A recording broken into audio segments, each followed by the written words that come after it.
How to contest a traffic ticket in Pennsylvania and why it matters more than the fine. You got a traffic ticket in Pennsylvania, and your first instinct is probably to just pay it and move on, because who has time for court? Here's the number that should make you reconsider. According to the Insurance Information Institute, a single moving violation conviction raises the average car insurance premium by 20 to 30%. That increase typically sticks around for 3 years or more. On a $1,500 a year annual premium, that's an extra $450 to $600 a year. Over 3 years, that's $1,350 to $1,800 from one ticket you paid online in 5 minutes. I'm Sean Quinlan, Pennsylvania attorney here based in Camp Hill. This is how contesting a traffic ticket actually works in Pennsylvania and when it's worth doing. What contesting a ticket actually means. Let's start with the basics, because this is where most people make their first mistake.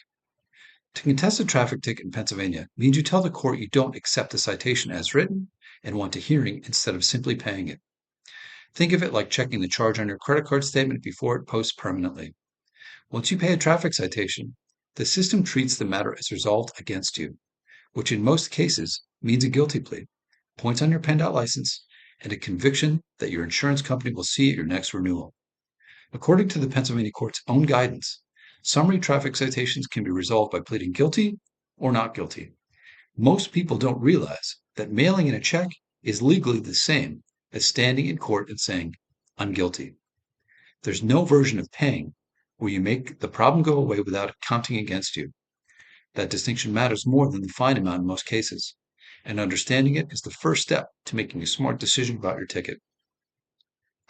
Why the fine is usually the smallest part of the problem. Here's what most people miss when they look at a traffic citation. The fine printed on the ticket is what Pennsylvania collects for the court.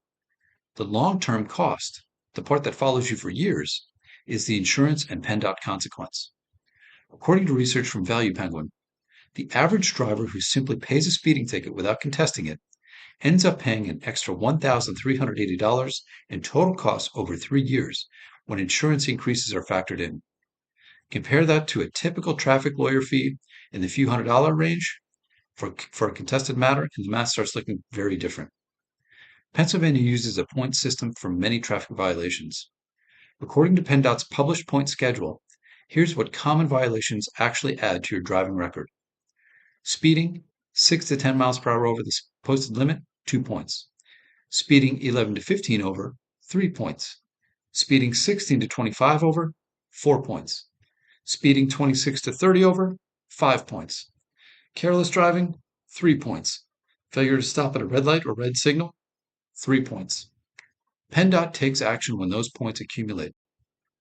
At 6 points, you're required to take the special written exam or attend driver improvement school to reduce points and avoid further consequences. At 11 points, your license can be suspended, and points from multiple violations within a short period compound quickly, meaning one more ticket on a record that's already carrying points can tip the whole situation into license risk territory. What happens when you decide to contest? Once you decide to fight the ticket, the process is more straightforward than most people think. Step 1. Check the citation immediately. Look for the exact charge, the response deadline, and the court listed on the citation. In Pennsylvania, most local traffic cases are handled through magisterial district courts, and the specific court on your ticket determines where the case is heard. That matters in Cumberland County, York, Dauphin, Adams, Perry County, where court assignments affect local procedure and scheduling. Step 2. Enter a not guilty plea and request a hearing. This keeps the case open long enough to review the citation, gather evidence, and decide on a strategy. You're not committing to a full trial. You're preserving every option before a guilty plea locks the charge in permanently. Step 3. Don't miss the deadline. According to the Bureau of Justice Statistics, failure to respond to traffic citations is one of the leading causes of license suspensions in the United States. A missed deadline in Pennsylvania can lead to a default finding, added costs, and license consequences that snowball well beyond the original ticket. Ignoring a citation is almost always the worst available choice. What to expect at the hearing? A Pennsylvania traffic hearing is usually much more straightforward than people imagine. It's less like a courtroom TV show and more like a focused fact check about one short event on one specific day. The lineup is typically the magisterial district judge, the officer who issued the citation, and you, or your lawyer if you hired one. Not a packed courtroom, not a dramatic trial. The officer speaks first and testifies about what happened, the stop, the observations, the speed measurement, or other basis for the citation. You then get the chance to respond, ask questions, and present your side. What evidence helps? Photos, dashcam video, repair records, witness statements, or notes made shortly after the stop can all be relevant. A hidden stop sign, faded lane markings, a poor line of sight for the speed measurement, or heavy traffic on Route 30 in York County or I-83 in Dauphin County. Any factual detail that directly connects to the charge can matter. The key is relevance. Evidence that directly challenges what the officer says happened is useful. Everything else is noise. The strongest ways to challenge a traffic ticket. Most winning traffic ticket arguments aren't dramatic. They focus on facts, proof, and whether the charge fits what actually happened. Facts, factual mistakes, and weak evidence. According to research published in the Journal of Criminal Law and Criminology, officer observation accuracy in traffic enforcement situations is subject to significant variability, particularly for speed estimation without electronic measurement. Sometimes the officer gets a detail wrong. The vehicle description is off. The location is unclear. The observations don't cleanly match what's written in the citation. That kind of inconsistency creates room to fight or reduce the charge. Problems with speed measurement. In speeding cases, the method of measurement matters. Was it radar or LiDAR? Was the device properly calibrated and maintained? Was there a clear, unobstructed line of sight to your vehicle specifically? Could the reading have been attributed to a different vehicle traveling nearby? These are ordinary factual questions, not engineering-level challenges, and they're not often where speeding cases have real weaknesses worth exploring. Negotiating for a reduced charge. Sometimes the goal isn't making the ticket disappear entirely. It's getting a better outcome, reducing a point-carrying offense to a no-point violation that protects your record even when full dismissal isn't realistic. According to the Insurance Information Institute, the difference between a no-point conviction and a 4-point moving violation can mean hundreds of dollars a year in premium difference. Over 3 years, that gap easily covers a legal fee several times over. A negotiated outcome that protects your record can be worth far more than the fee you paid to get it. When hiring a lawyer is worth it. Here's a practical framework for making this decision. Situations that almost always justify legal help. Prior points on your record. If your PennDOT record is already carrying points, the next conviction hits harder, both in terms of PennDOT action thresholds and insurance pricing. According to the NHTSA, drivers with prior violations on the record face significantly higher risks of subsequent enforcement contact, and insurers price that risk directly into your premium. High-speed allegations. A citation alleging 26 or more over the posted speed limit carries 5 PennDOT points on its own. For an adult driver, that's 1 citation away from the 6-point threshold that triggers mandatory PennDOT review. For a driver under 18, a 26 mile per hour over citation alone can trigger a 90-day license suspension, even without any prior points. CDL holders. Federal Motor Carrier Safety Administration regulations define serious traffic violations for CDL purposes to include certain speeding offenses, following too closely, and improper lane changes. According to FMCSA data, a second serious traffic violation within 3 years can result in a minimum 60-day CDL disqualification, and a third violation in the same period brings 120 days.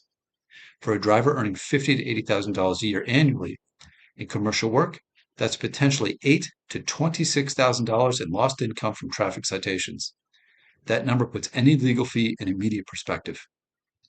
Multiple citations from one stop. Each charge carries its own point value. Combined exposure from a single stop can create a record problem far larger than any individual ticket suggests. Anything accident related. Accident-linked citation can trigger civil liability exposure, insurance consequences, and licensing issues simultaneously, making them consistently worth professional review. Local courts and what you're really paying for. A traffic lawyer fee isn't just payment for a body in a courtroom. Here's what it actually covers. Case review. The citation has to be reviewed for what it actually does to your PennDOT record, not just how it sounds. The exact charge wording matters. The point value matters. Whether there were multiple citations from the same stop matters. Strategy. Sometimes the goal is outright dismissal. Sometimes a negotiated no-point outcome is the smarter win. The difference between those paths isn't obvious from the citation itself. It requires someone who works in these courts regularly. Local knowledge. Traffic courts in Adams, York, Cumberland, Dauphin, Perry, all these counties each have their own rhythm. How a case in the Carlisle District Court typically moves is different from how one moves in Gettysburg or Harrisburg.